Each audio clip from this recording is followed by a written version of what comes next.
together. How in the world can you compete owning nothing? Compete with what? Compete with what? You need to start getting people to understand this. They can talk, why black folk can do this and black. You can't do anything. You don't own and control anything.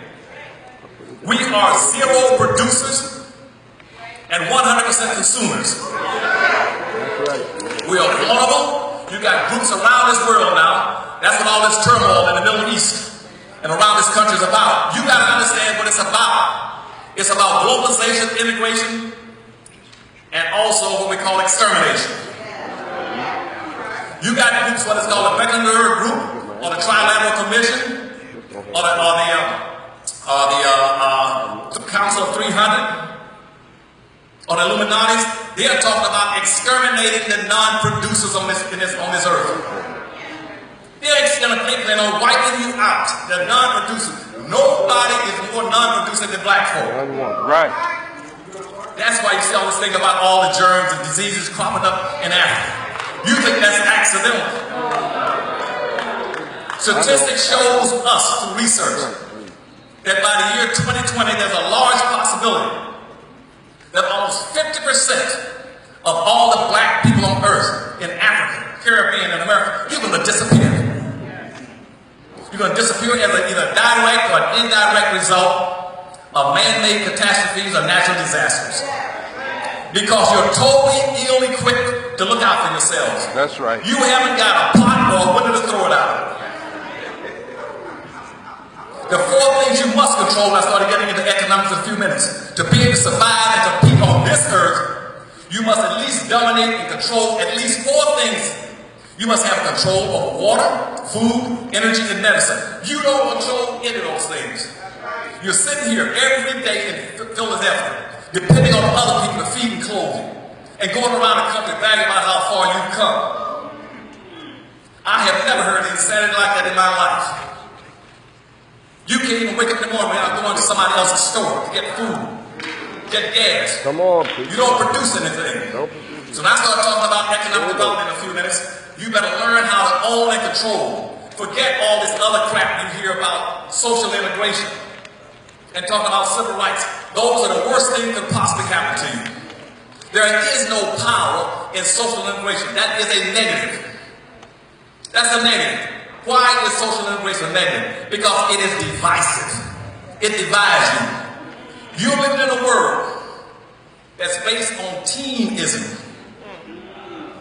Whether you like it or not, God has arbitrarily sent each and every one of you to this earth and arbitrarily assigned you a skin color.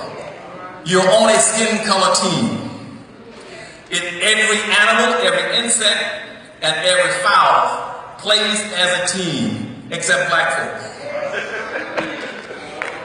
We're the only people who don't want to play as a team, and the reason that's devastating, because on this earth, racism is a team sport.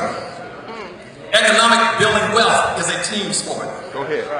Playing politics is a team sport.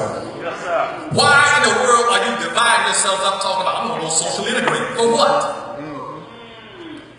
We had more as black folk before social integration came you got today. You keep on integrating, you integrate yourself right off the face of the earth. Because you're not playing as a team. My people in America, I haven't gotten into my lecture yet. I'm trying to lay a context. All right, we understand. So you won't be too angry by the time I finish up. You got to understand on this earth that if you don't own any wealth and power, you're obsolete. And black folk now, if you don't play as a team, you lose by default. You remind me very much of the wildebeest of Africa. Now the wildebeest of Africa look almost like a buffalo, a rain, or deer that marches across Africa routinely, annually, from one side of Africa to the next. But all they do is just grazing and eating grass. All the other animals know this, and they wait for them. The first ones that go after those say, we got meat coming, they'll be marching pretty soon. Because every time, I don't care what you do to a black person, all they gotta do is march. They've been marching for 150 years and haven't moved an inch. That's why President Obama would say, you black folk quit complaining about my not doing anything for you. I'm not going to do anything for you. Just go out and put on your marching shoes. Black folks should have been insulted by that. He doesn't tell Jews, Arabs, Asians, Hispanics, women, or gays that. He only tells black folk that because they know that's all blacks want to do is go out and march. Because we don't have the rest of the strategies that are necessary to be competitive, to deal with these problems. And so the wildebeest marches from one side of Africa to the next. And the first ones to go after them are what we call the wild dogs of Africa. Right. I used to take trade missions in Africa and I was with the governors. So I would take the seafood distributions, trade missions, that's everything from Latin America to Venezuela, Colombia, Africa. And watching what wild dogs will go after the wild wildebeest and try to bring them down. And when the wild dog gets through eating the wildebeest, guess who comes next? The lions. Then the lions will chase the wildebeest until they get fed up and get a big belly full of them. Then when they get through with it, the next comes up is the hyenas. The hyenas coming on to finish up the scraps that's left. Then by that time the wildebeest will make it to the river, smell it, and they're going to go across it. And now the alligators are waiting for them in the river. Now all these other groups, they play as a team. They chase the wildebeest down as a team, a pack. They call them packs. Packs of wild dogs, packs of lions. The wildebeest, they play as individuals. They will abandon their youth just to run on their own to be individualistic, just to try to get away. They'll separate themselves, the males and the females.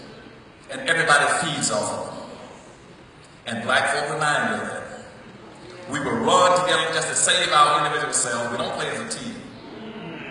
So what are we talking about today? Everything must be based on being a team. Yes, sir. Excuse me. Now, in comparative terms, in 1860, I said, at that time, you only owned 1/2 of the wealth in the nation. So that was one problem. You couldn't compete. I told you how the two white men had more wealth because whites played as a team.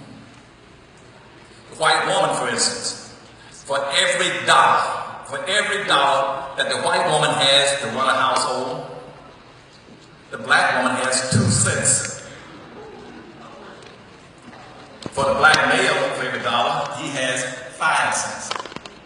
You cannot compete unless you start the day of changing this game. The game is structured.